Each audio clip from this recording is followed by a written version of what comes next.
In the United States, we've made a strategic decision. Given market conditions and the receipt of the Carolina mining permit in the second quarter, we've made the decision to consolidate Tennessee Lithium's planned lithium hydroxide capacity into a second train in North Carolina.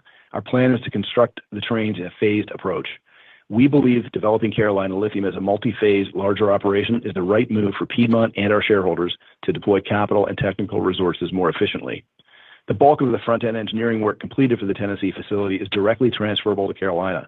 They were always planned as twin facilities. And the 60,000 ton per year air permit that we continue to pursue with North Carolina's Division of Air Quality would support the increased tonnage.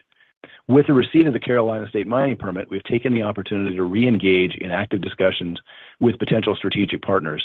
As you might imagine, the idea of an integrated spodumene hydroxide project in the southeastern United States holds great appeal for a number of important players in the supply chain. In the near term, our key areas of focus will be funding, permitting, and approvals. However, we are progressing our development of Carolina on a conservative timeline with an eye on the dynamic market conditions. Ultimately, higher lithium prices will be required to support the development of lithium projects, ours and others, that will be necessary to meet projected demand. I wanted to start on the shift in the strategy here with Tennessee and moving some capacity to North Carolina. Is Tennessee completely shelved for now? And I guess the comments surrounding the appropriate market levels surrounding the timing of North Carolina, I guess I'm just curious, what does that mean, and how do you really think about that and the implications for the timeline there? Yeah, the way to think about Tennessee, Tennessee and Carolina were always intended to be developed in some sequence based on different permitting timelines and market conditions. There was a period where it appeared that Tennessee is something we would prioritize first. That was certainly our view 18 plus months ago.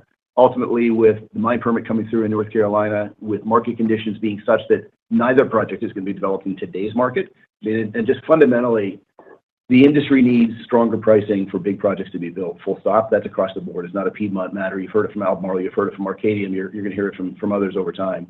We're just not at a pricing level where big new greenfield projects can get built.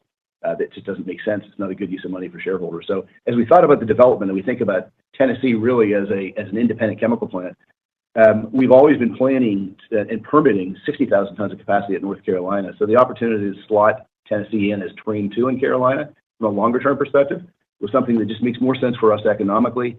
Frankly, in conversations with strategic partners, their interest was more significant at Carolina. There was interest in Tennessee, but at the end of the day, the idea of having a plant in Carolina on top of a mine site, having an integrated facility all in one location is unique in the world. And the fact that it's in the southeastern U.S. is exceptionally interesting to strategic parties. So it just made sense. And from a timing perspective for Carolina, we still have things to go through from a permitting and approvals perspective, but ultimately from a capital perspective, it's a large capital project. We're kind of advancing toward the position where we'll put funding in place, but that's not going to happen this year in this environment. It's just not the right environment for us to lock in funding.